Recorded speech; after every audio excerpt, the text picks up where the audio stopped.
Cricket పుట్టిల్లో England వేదికగా మహిళల T20 ప్రపంచకప్ మొదలు కాబోతోంది. వన్డే ప్రపంచకప్ గెలిచిన భారత మహిళల జట్టు మరో అద్భుతం చేయాలని కసితో ఎదురు చూస్తోంది. తమకు తీరని కలగా మిగిలిన పొట్టి ప్రపంచకప్ను ముద్దాడాలని పట్టుదలగా ఉంది. 2020 మెల్బోర్న్ ఫైనల్లో ఆస్ట్రేలియా చేతిలో ఎదురైన ఘోర పరాభవం, 2024 యుఏఈ వరల్డ్ కప్లో గ్రూప్ స్టేజ్ నుంచి నిష్క్రమించడం భారత అభిమానులను తీవ్రంగా నిరాశపరిచాయి.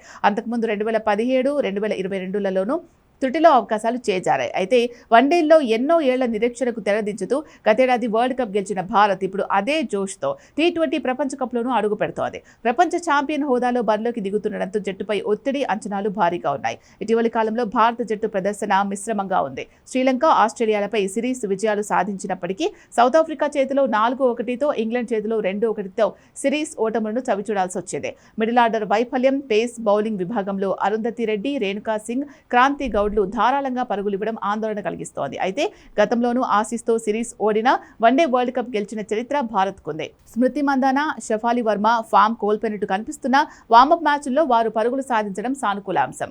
యస్తికా భాటియా, జెమిమా రోడ్రిగ్స్ మంచి టచ్లో ఉన్నారు. ఫినిషర్గా రిచా ఘోష్ కీలక పాత్ర పోషించనుంది. ఇక కెప్టెన్ హర్మన్ ప్రీత్ కౌర్ తన 10వ టీ20 వరల్డ్ కప్లో అనుభవాన్ని ఉపయోగించి జట్టును ముందుండి నడిపించాల్సి ఉంది.